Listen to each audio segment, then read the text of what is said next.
Hello viewers, আসসালামু আলাইকুম। কেমন আছেন সবাই? আশা করি ভালো আছেন। আমি ভালো আছি আলহামদুলিল্লাহ। আর বইসা আছে এখন আমার ইনকিউবেটরের সামনে। তো এইখানে এখন যে ছোট বাল্বটা জ্বলতেছে আর এটা হইতাছে এই যে আমাদের যে ব্যাটারি আছে, ব্যাটারির ব্যাকআপ দিয়ে। ওকে, তো আজকে আমরা বলবো যে এই ইনকিউবেটর থেকে এই ইনকিউবেটরটা কিভাবে কন্ট্রোল করলে আর কত মানে টেম্পারেচার রাখতে হয়, কত হিউমিডিটি রাখতে হয়, তো এই বিষয় নিয়ে যে কত কিভাবে এটা মেনটেন করলে এটা থেকে ভালো রকম হ্যাচিং রেট পাওয়া যায়, তো ওই বিষয় নিয়ে আজকের আলোচনা করবো আমরা। এখন আমাদের যে ইনকিউবেটরটা চলতেছে ছোট লাইট দেয়, এটা হইতেছে আমাদের যে ব্যাটারি আছে এখানে, ওই ব্যাটারি দেওয়ার ব্যাটারির ব্যাকআপে চলতেছে। তো এখন আমাদের কাছে আছে একটা হইতেছে এরকম মিটার, যেটার মধ্যে আমরা দেখতে পারি যে কত টেম্পারেচার এবং কত হিউমিডিটি আছে, সবকিছু আমরা কিন্তু এটার মধ্যে দেখতে পারি। ঠিক আছে, তো এটা দেখার জন্য অবশ্যই এই পাশে আরেকটা আছে, আর এখানে আছে আমাদের যে এখন যেটা চলতেছে এটা হইতেছে ব্যাটারি ব্যাকআপ দিয়ে। আরেকটা যেটা আমাদের আছে ইলেকট্রিক, তো এটা হইতেছে ইলেকট্রিক, যেটা ইলেকট্রিক কন্ট্রোল করে, যে ভিতরে একটা বড় লাইট আছে 100 ওয়াটের, ওইটা চলে। আর এটা হইতেছে একটা ডিসি ডিসি এটা হালকা তাপ উৎপন্ন করতে পারে, মানে ব্যাকআপ দিতে পারে আর কি। তো এই যে এখানে উপরে যে ডিমগুলো দেখতেছেন, এগুলো হইতেছে সবগুলো কোয়েল পাখির ডিম। এই যে দেখুন কত সুন্দর করে আমি বসাইছি, এক থাক বসাইছি, বেশি বসাই নাই, কারণ হইতেছে নিচে হ্যাচিংয়ের সমস্যা হয়, এই কারণে আমরা এক থাক বসাইছি। আর নিচে আছে আমাদের এইগুলা চীনা হাঁসের ডিম। তো যেটা বলতেছিলাম, আর তা হইতাছে যে এই ইনকিউবেটরে কত তাপমাত্রা রাখতে হয়।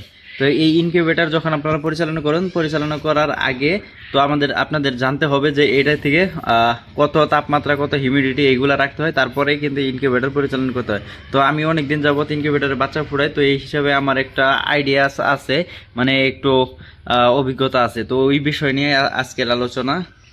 যদি আপনারা যদি দেখেন এই যে মিটারের মধ্যে এখন যাইতেছে 56%, এটা হইতেছে হিউমিডিটি, আর 36.4 এর এটা হইতেছে তাপমাত্রা। ঠিক আছে, তো এটার মধ্যে কত তাপমাত্রা রাখলে ভালো রকম হ্যাচিং রেট আসে।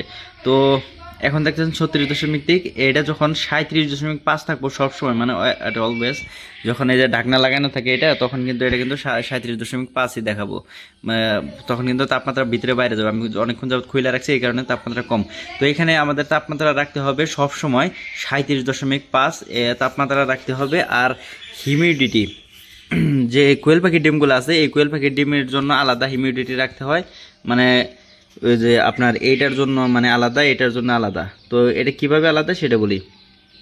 তো এখন এগুলো আমি বসাইছি মাত্র কয়েকদিন, মাত্র 4 দিন হয়েছে, সরি 4-5 দিন আমি বসাইছি। কবে এটা ডেট দেখা নয়, আমি বসাইছি হইতেছে 1 তারিখে, তো আজকে হইতেছে 5 তারিখ, তো 5 দিন হয়েছে এগুলো আমি বসাইছি। তো এখন 57% হিউমিডিটি আছে। তো 57%, 60% পর্যন্ত ঠিক আছে। যখন এই কোয়েল পাখির ক্ষেত্রে, যখন কোয়েল পাখিরা আপনারা একদিন আজকে বসাইলেন, তো আজকে থেকে শুরু করে 14 দিন পর্যন্ত, ঠিক আছে, 14 দিন পর্যন্ত এখানে আমাদের যে হিউমিডিটি রাখতে হবে, আর তা হইতাছে 50 থেকে 60%। ঠিক আছে, এখন আসছে 57%, এটা ঠিক আছে, কারণ এখন যেহেতু গরমকাল, বর্ষাকাল, এই কারণে এখানে 57%। আদারওয়াইজ যদি এখানে শীতের দিন থাকতো তাহলে এটা কখনোই 57% হইতো না, মানে 40-45 থাকতো। তো এখন 57% আছে, আমাদের এটা ঠিক আছে, হিউমিডিটি ঠিক আছে। যখন এটা 14 দিন পরে, মানে 15 দিন থেকে শুরু করে 17 দিন পর্যন্ত, ডিম ফোটা পর্যন্ত এখানে আমাদের হিউমিডিটি রাখতে হবে 70% প্লাস।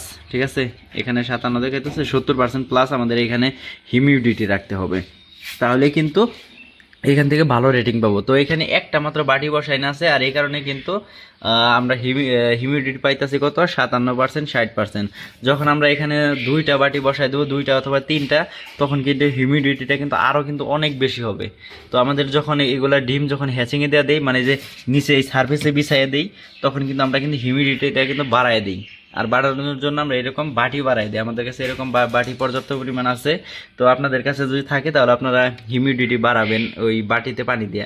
অনেকেই প্রশ্ন করেন যে আমরা হিউমিডিটি কিভাবে বাড়াবো, মানে হিউমিডিটি তো বাড়ে না। তবে হিউমিডিটি বাড়ানোর জন্য অবশ্যই এরকমের বাটিতে পানি দেওয়া আরও বাড়াই দিতে হবে, মানে কয়েকটা বাটিতে পানি দিতে হবে।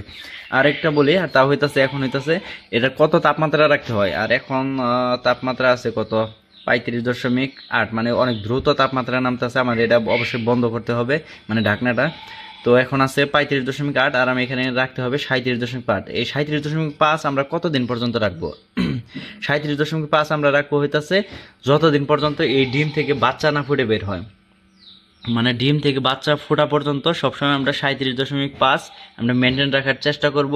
আর এখন যেহেতু কম আছে কারণ হইতেছে ব্যাটারি ব্যাকআপ দিতেছে, আর এই কারণে যে ঢাকনাটা খুলে রাখছে এই কারণে একটু কম কম দেখাইতেছে। যখন আমি এটা বন্ধ করবো তখন অবশ্যই এখানে 37.5ই হইতে হবে আমার। আর হাঁস মুরগির ডিমের ক্ষেত্রে বলি, যেহেতু মুরগির ডিম আমরা অনেকেই বসাই যে মুরগির ডিম কতদিন, মুরগির ডিম ফুটে মূলত 21 দিন পর্যন্ত আমাদের ইনকিউবেটরের ভিতরে রাখতে হয়। 21 দিন পর থেকে কিন্তু বাচ্চা ফুটে কিন্তু বের হয়। তো এই সব কতদিন আপনার 21 না, 21, 20, 19, 18 দিন, 18 দিন পর্যন্ত আমাদেরকে রাখতে হয়। 60% পর্যন্ত হিউমিডিটি রাখতে হয়। মানে মুরগির ডিমের ক্ষেত্রে 18 দিন পর্যন্ত আপনার এই 50 থেকে 60%, 18 দিনের পর যায় 70% প্লাস করে দিতে হয়, তাহলেই কিন্তু ওই মুরগির ডিমের হ্যাচিং রেটটা ভালো আসে। কারণ মুরগির ডিম ফুটে হইতেছে আপনার 21 দিনে, আর কোয়েল পাখির ডিম ফুটতে টাইম লাগে 17 দিন।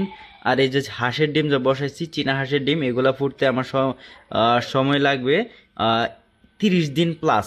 ঠিক আছে, 30 দিন লাগতে পারে, 30 দিন প্লাসও লাগতে পারে, মানে কম বেশি। কারণ আমার হাঁসে যখন ফার্স্ট টাইম বাচ্চা তুলাইছিল তখন কিন্তু পুরো 30 দিন সময় লাগছিল, তারপরে যায় সে বাচ্চা বের হয়েছে। তো ফার্স্ট টাইম আমি ইনকিউবেটরের মধ্যে বসাইছি, ইনশাল্লাহ ভালো রকম ফলাফল পাবো ইনশাল্লাহ, এই আশা করেই মূলত ডিম বসাইছি। তবে যাই হোক, অনেকগুলো ডিম বসাইছি। এখন আমি ঢাকনাটা বন্ধ করে দিই। আশা করি আপনারা বুঝতে পারছেন যে কত পরিমাণ তাপমাত্রা রাখলে, মানে আরেকবার বলে দেই, সব সময় এটার মধ্যে 37.5 তাপমাত্রা রাখতে হবে। এবং যদি কোয়েল পাখির ডিম হয় তাহলে 1 থেকে 14 দিন পর্যন্ত 50 থেকে 60% হিউমিডিটি, এবং 15 দিন থেকে 17 দিন পর্যন্ত 70% হিউমিডিটি। তবে তাপমাত্রা সবসময় সেম থাকবে যে কোনো ডিম, সেটা মুরগির ডিম হোক, হাঁসের ডিম হোক, সব কিছুর ক্ষেত্রে। আর মুরগির ডিম আমাদের মানে এই ডিম কিন্তু এখানে কিন্তু সবসময় থাকবে না, ডিম এখানে থাকবে 15 দিন পর্যন্ত। ঠিক আছে, 15 দিনের পর যায় আমরা হ্যাচিংয়ে দেওয়া দেবো, মানে নিচে দেওয়া দেবো। ওইটা আর কোনো সময় নাড়াচাড়া করতে হবে না। তবে এখন কিন্তু আমাদের এইটা কিন্তু নাড়াচাড়া হয় এই মোটর দিয়ে। এই যে এখানে একটা মোটর দেখতেছেন, এই মোটর দিয়ে কিন্তু এটা ডিমটা কিন্তু এই পাশ আর ওই পাশ হয়। যখন এই ডিম যখন 15 দিন হবে, 15 দিন পর আমরা হ্যাচিংয়ে দিয়ে দেবো, তখন ওইটার কোনো নাড়াচাড়া করতে হবে না। এগুলো ভিতর থেকে অটোমেটিক বাচ্চা ফুটে বের হবে। ঠিক আছে, আর যখন বের হবে তখন অবশ্যই এই বাচ্চাগুলো যখন একটু ঝরঝরে হবে তখন ওইগুলো নিয়ে আমাদেরকে ব্রুডারে নিয়ে দিতে হবে ব্রুডিংয়ের জন্য।